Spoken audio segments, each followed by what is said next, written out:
Welcome back to Authentically Peculiar with Marcia. I don't even have to say anything because y'all know this is my girl. This is my go-to. She don't often realize how I lean into her for encouragement, um, but just an authentic soul. So welcome back to Authentically Peculiar, Sandtrice. We got some new stuff for you. I'm gonna just show this picture real quick, but I'm gonna bring it back up at the end. So thank you again for being a guest here with me today as we conclude my episodes on toxic relationships and trauma bonds. So if you could take a moment and introduce yourself to those who I can't imagine people on my podcast not knowing you, but go for it. So my name is Sandtrice Russell. I go by the name Tree the LPC. I am a licensed clinician with over 20 years of experience in the mental health field. And I'm also a self-aware and effed up being that has a lot of experience with personal trauma and am on my personal journey right now through healing a lot of the trauma that I experienced growing up. So I've got a podcast, Self-Aware and Effed Up podcast, couple of books, Minding My Own Mental Health, Until You Find a Therapist, and Self-Aware and Fucked Up journal. So got a lot out there in that space, but really just love helping people. That's the bottom line. And that's the thing. That's the beauty of who you are as a natural soul. Your authenticity is what draws me in. I don't Mhm. have to worry about if you faking or shaking it or anything like Gotcha. that. It's just naturally authentic who you are, which I think keeps our connection real Mm. and keeps us in that same space. So we're going to dive into it. You know, Okay. you've been on a journey of healing that it's been going on for years, but I think it started peaking shortly after your dad died. And you was like, hold on, I'm kind of stuck. And now Mm. I got to get some real work in. Can you tell us about that journey to moving into EMDR and what EMDR has been for you? Yeah. So like you said, the it peaked after my dad's death. My dad Mm-hmm. died in March 1st of 2024. Mm-hmm. And like a lot of people in the helping profession, I just kept going. Didn't miss a Mm-hmm. beat, kept going to work, kept seeing clients, didn't really take a pause. I took like a 7-day cruise, which was great, but I really did not have the time to heal. And so I Mm-hmm. kept going through that cycle of like, okay, I'm remembering all of these things about my dad. I'm remembering the good times.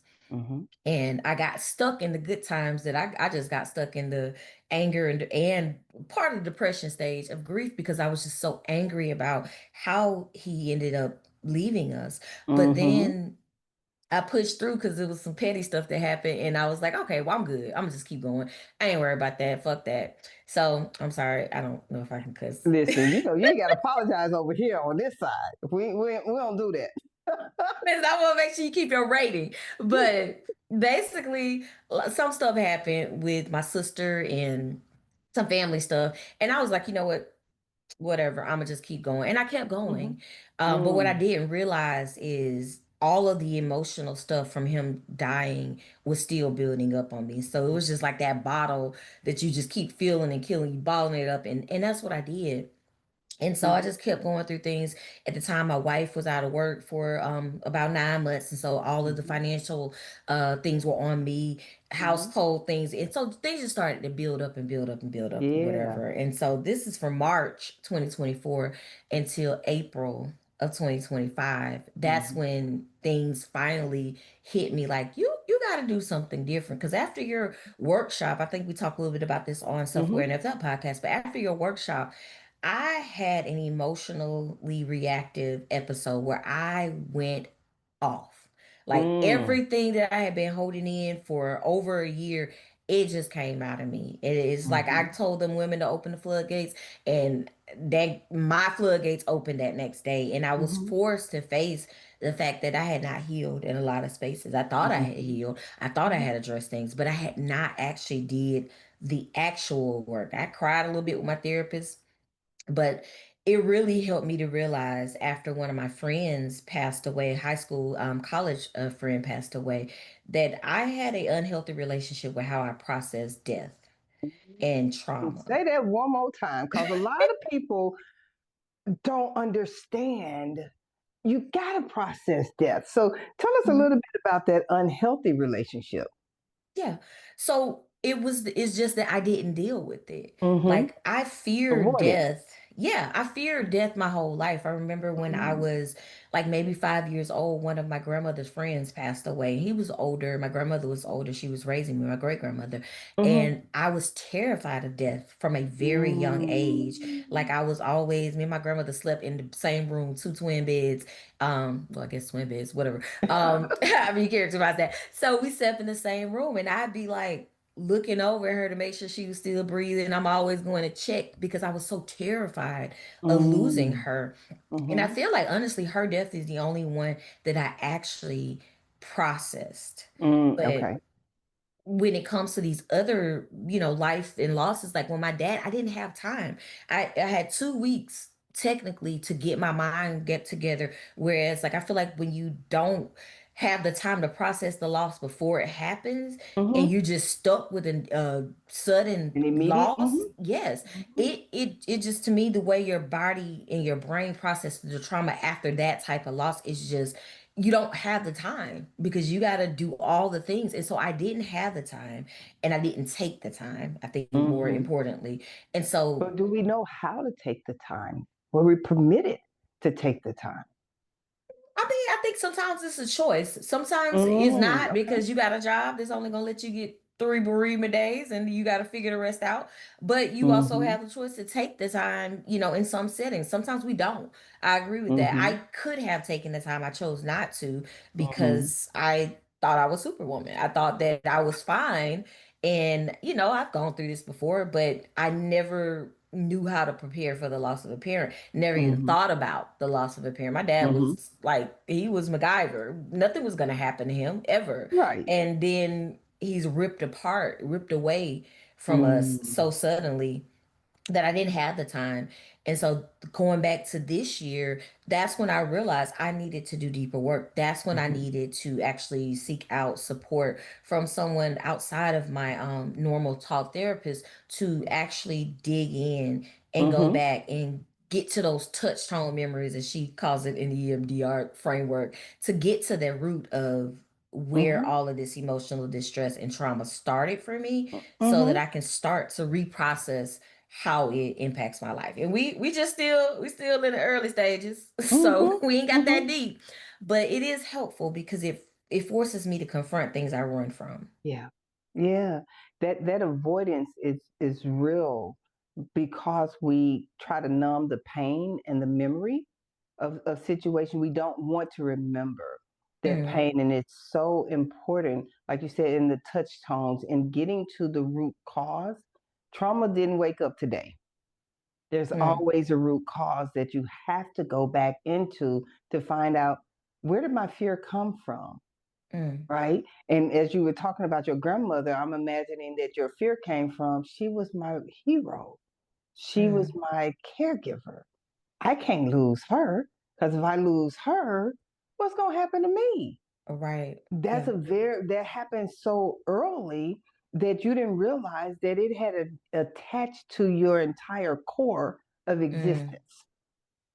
That's where trauma work comes in, because when you can tap into that part, you can then say, well, wait a minute. I've been in spaces, and you can let me know your thoughts on this, of building unhealthy, toxic connections and relationships because I had fear that was mm. unresolved. What are your thoughts about that? I'm always a Um, therapist, my bad. yeah, you damn sure are. But no, I mean, yeah, it's my first unhealthy toxic relationship came. I swear the devil was waiting at the damn door on this one. My grandmother was not even in the ground a good 2 months. Uh-huh. Wow. And a young lady from my high school that I went to Mm-hmm. slid in my DMs on MySpace. The devil herself. And Mm. I ended up because I was vulnerable, because I had lost the person that was the most important person in the world with me. Mm-hmm. When I tell you before 24, 23, you can tell me shit. You couldn't tell Mhm. me anything. I have a low self-esteem bone in my body because I knew Mhm. who I was. Mhm. But getting and losing my grandmother, losing part of me, Yeah. getting into this unhealthy relationship with someone that out the gate they came out, they were love bombing. It was great. And then 3 months in, I done moved all the way back to LaGrange, Georgia. And now they've isolated me from my family. They've Mm. created an environment where they made me think nobody else would want me, even though that was unrealistic. I Right. pushed going back to school to get my master's because her self-esteem was so low from just having a GED that Mm. I couldn't be able to thrive in my element because it would hurt your self-esteem. And so Yeah. for me, I ended up stuck in this toxic relationship for 3 years because even though I knew 3 months in, I did not need to be in it, all Mm. because I needed love and I wanted to feel love and I had lost the love that was unconditional in my life. Mhm. And so I Mhm. ended up stuck Wow. in this thing. And it took me so long to actually finally get free. So many things had to happen for me to finally walk away. And Mhm. I don't want to tell too much of my business, but I had a moment. The relationship definitely got physically violent a lot. Oh wow. Usually I wasn't the aggressor, Aggressive. but Mhm. I am about that life. And if you put your hands on me, I'm gonna try to kill you. L- So Already in my head. I done killed you in my head. yeah. So it was that type of moment that let me know Mhm. that if I didn't leave that situation, I was going to end up serving life in prison for killing her. Got my Mm. hands wrapped around her neck, about to Mhm. choke the life out of her. And I was like, something just said, stop, just Mhm. walk away. Because if Yeah. not, you going to jail and you gonna spend the rest of life in your jail. Forget a career. I mean, because to me, if I'm gonna have to choose between battery where I can't work, simple battery or assault where I can't work, or murder, where I mean my life already over if I get either of those charges. Right. So Right. I had to make a decision, and that's how that bond was broken. But that's how it was broken in the physical realm. But it didn't stop just because the relationship was over. And that's what people really need to know is just because you ended a relationship doesn't mean the attachment to the trauma stopped. Mm, And you yeah. have to actually go back to the root of that attached trauma to start your healing. Because people will say, I'm fine, I'm good, Mm, it's over. And you're lying. yeah. It ain't over. Mm, It ain't over. So in EMDR, as you are processing just life mm. and having to go back in, and what's happening with your body and your mind as you're processing these situations or experiences? Yeah. Just a lot of crying for the most part. Mm-hmm. Because Mm-hmm. I don't ever cry. I don't take the time to cry. I cry like, if I know I need to let some out, it's like a balloon. If I know I need to Mm. let a little bit of air out, then I might Mm-hmm. take like 5 minutes, put on a little gospel song, do a little worship and cry. But Mm-hmm.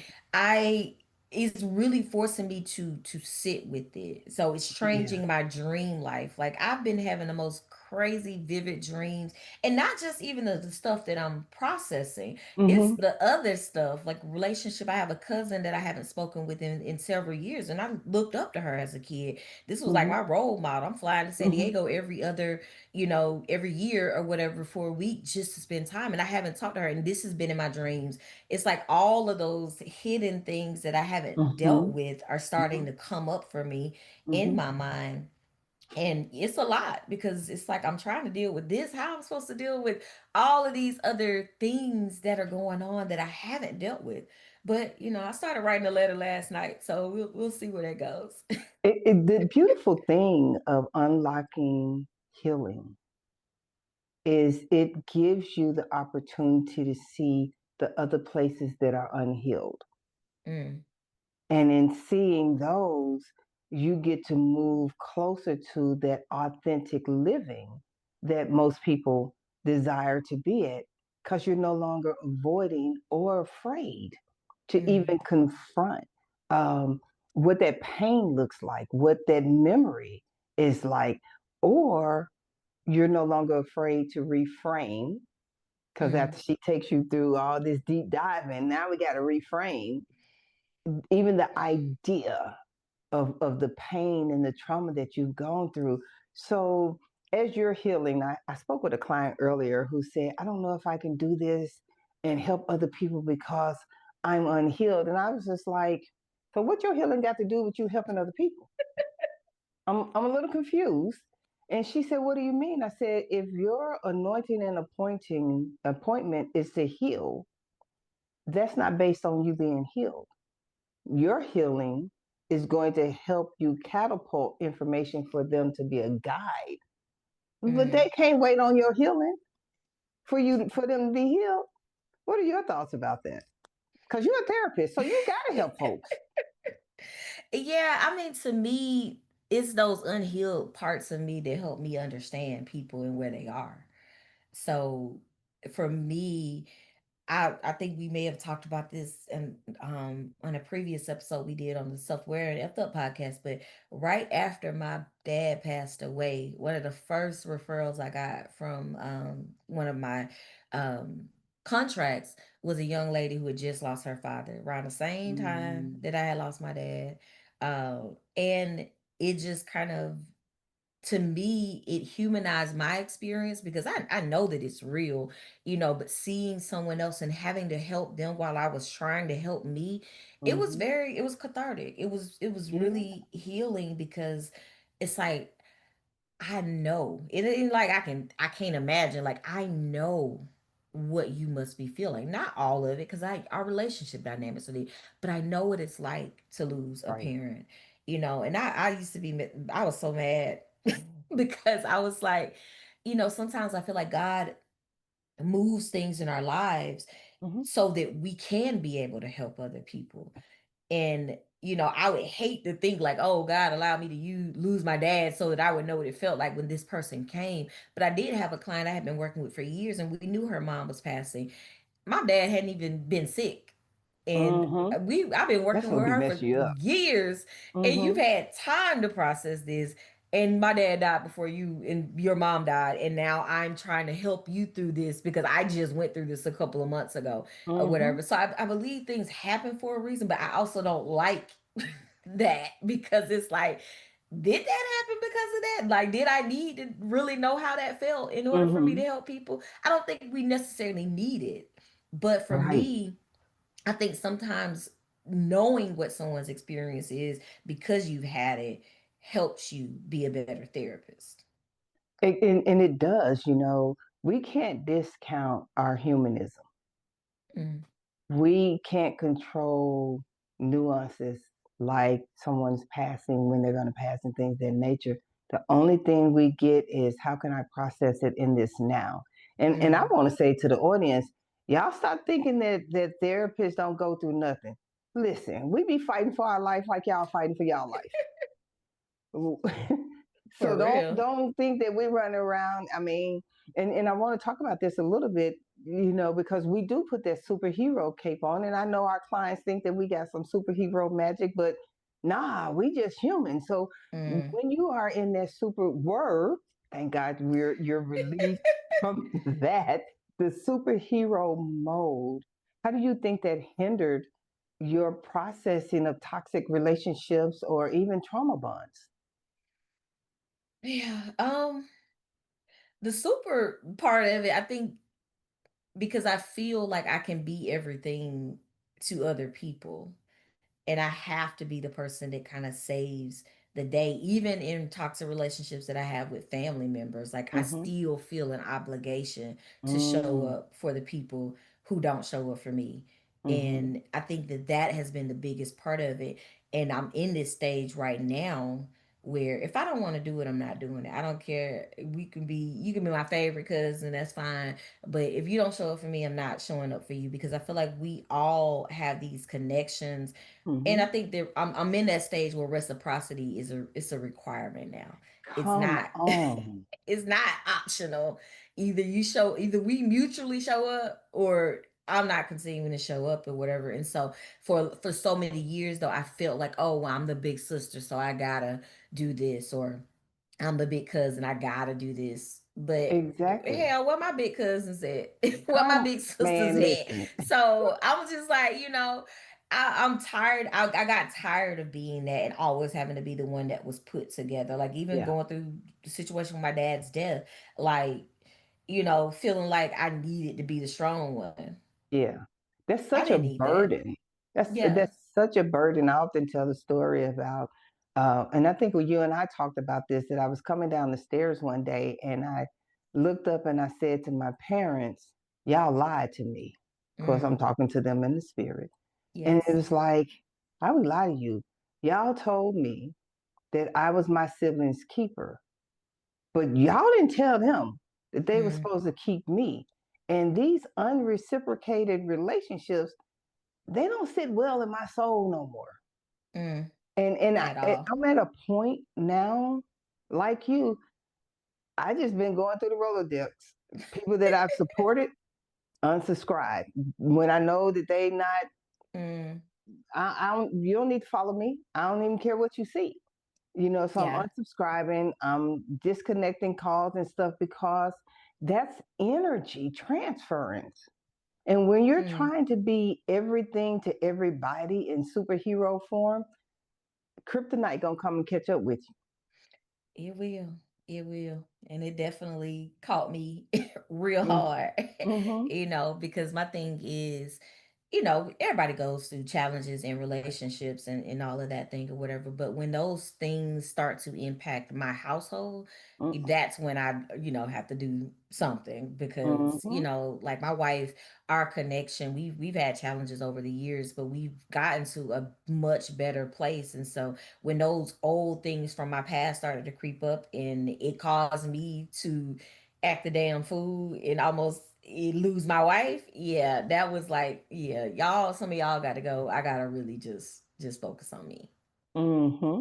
Now I want to read. Y'all see this? This book is entitled "The Self-Aware and Fucked Up Journal." Fuck this. Leave me alone. Healing, humor, and a little chaos.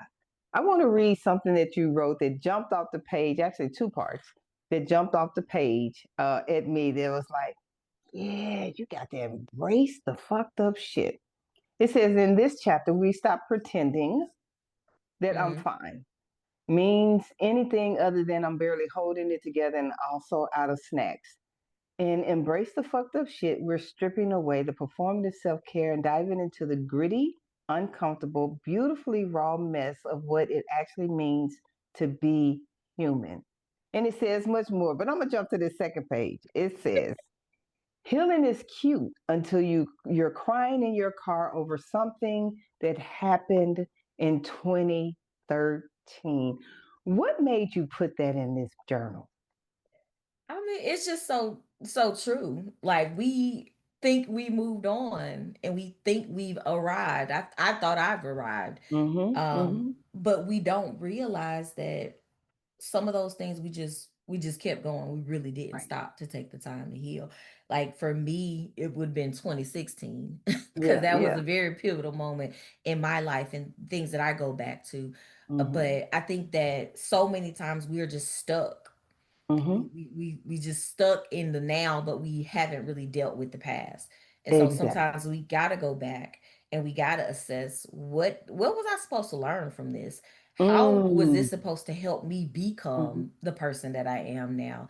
Because to me, I think everything shapes us. My 2016 shaped me and prepared me for what came in 2017 in my life. Right. Right.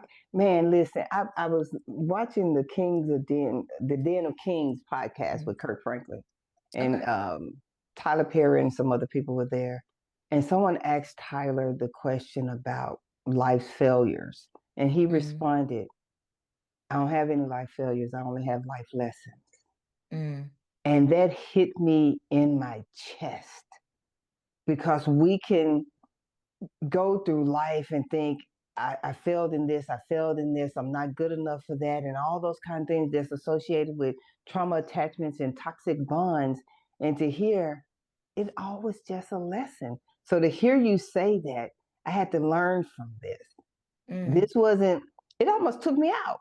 It almost made me flip out, and I had to choose. Do I want to be in this orange jumpsuit for the rest of my life? Or do I want to go on and walk this stage in my cap and gown? How important is it for you to emotionally regulate even when you don't realize you need to heal? Mm. I mean, it's definitely important. It's just difficult.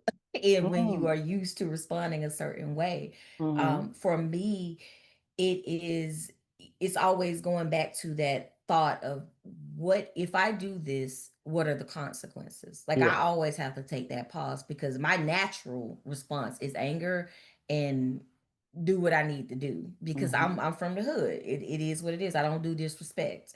Mm-hmm. But for me, I've had to learn to temper that response. Mm-hmm. I could take you back to this same situation with this toxic person that I Mm-hmm. dated at that time period. I did the work. I Mm-hmm. did the healing. And I done went to therapy. I done did all of this stuff. I done worked through it. This person was so much the devil. This person went after my big sister. Wow. This person proceeded to get connected, telling the same lies that she told to me, got into a relationship with my sister. And that is when I say 2016, my life turned upside down, because I get a phone call from my sister telling me, hey, me and such kicking. I can remember exactly where I was in the road, driving Wow. up Buford Highway. And I'm getting this phone call trying to process that my sister is telling me someone that I was traumatically hurt by for years. Now you've decided to align yourself and get in a relationship with them and go through essentially the same shit The that I same went thing. through. Mm-hmm. But it tore my family apart. So I could have been Mm-hmm. emotional reactive. I Mm-hmm. could Mm-hmm. have, tried to fight my sister, tried to do all the other stuff or whatever. But I realized none of that serves me. I'm getting ready to get my license. I'm getting ready to do this. I'm getting ready to move on to bigger and better things. And that's what I Mm-hmm. did. I chose to go ahead and focus on my life and what I needed to do. But that set me back a good I amount of bet. years in my healing, because again, I had fought so hard. We had got to a place where we were amicable. We were speaking, hey, how you doing or whatever. And then the devil, you Mm-hmm. go and you do this, and you think it's cute to tear a family apart. My Mm-hmm. sister has Mm-hmm. her blame. We worked through our own shit with that or whatever, like years later or whatever. Yeah. But again, trauma. Like, I got through the damn trauma, and then you reintroduced the trauma into my life. So you connected yourself for another 4 or 5 years to me. When you talk about trauma bonds, it don't get no more traumatic. That's some bondage shit that listen, that in itself is a huge testimony of being true to yourself, even through the pain, and recognizing that. And I'm gonna say it like this: knowing that we have to work so hard for our licenses, it saves a whole lot of folks from getting their ass whooped. Right. Period. I I can't be Period. no more than honest with that. It saves a whole lot of folks. And I can only talk about Marcia from getting their ass whooped, Mm, because knowing that I got to take a risk on really mentally and physically burying you in the backyard over my license. Okay, I'm gonna stay out of jail. I'm just gonna go and be done with you. So I applaud you for even giving yourself that permission to process that pain mm, and say, nah, nah, I done gave you enough of me already. yeah. Yeah. My therapy bills though. Like, because I actually saw I know you probably remember her, Mimi. I saw her when I was going through that. That was before VCL. And Mm, I was just like, girl, listen, my life could be a damn Tyler Perry movie, quite honestly. for real. Like for real. Just we need to sit down and write the script. Because and people don't even realize it. Somebody asked me, why do I talk so much about my life and on my podcast and the books and all of that? Because I lived it. Mm, I lived it. And we talked earlier before we hit the record about going from survival to actually living. Mm. Most of our lives, with all this trauma starting very early, we hit survival mode. How did survival mode show up for you, and how did you switch it to living? Yeah.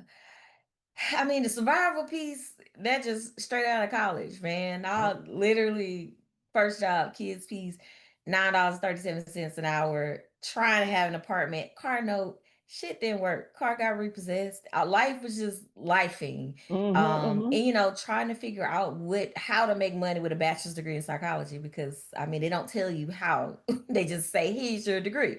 mm-hmm. And Right. so I was stuck in that place for a long time, Mm-hmm. of just kind of trying to live, trying to survive, moving. I told you earlier, I moved back to LaGrange. I was stuck in survival mode.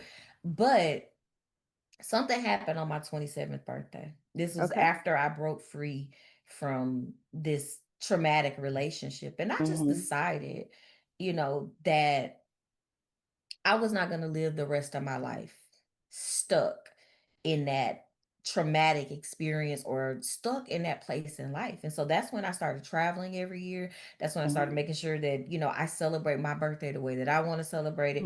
I do Mm-hmm. what the fuck I want to do in most cases. So it, even before the money changed, the Right. mindset changed. I Come wanted through. to that was my motto: live, laugh, love. That was Mm-hmm. what I adopted in 27, not 2017, when I was 27 in 2009. And Yeah. so that is where I started to shift. And it Mm-hmm. just got bigger and better, more money, more opportunities to live life fully. I get that. But even when I was on unemployment from 2009 to 2011, Mm-hmm. I was traveling. I was on the Right. roads. I was in school. I was doing my thing. But I learned to live life to no end after coming out of that situation, because I was like, I didn't Yeah. get free to continue to stay in chains. I'll never forget the day I got free, because Mm. I've dealt with depression my whole life, and I still deal with depression. It's just not as intense. My last Gotcha. major episode was 2016. Mm-hmm. But I'll never forget going to church in Douglasville, Georgia, to one of my pastor's new churches at the time, and a Mm-hmm. lady preached a sermon, and the whole goal of the sermon, or the title of the sermon, was every situation has an expiration date. And when I tell you, that day, that thing expired.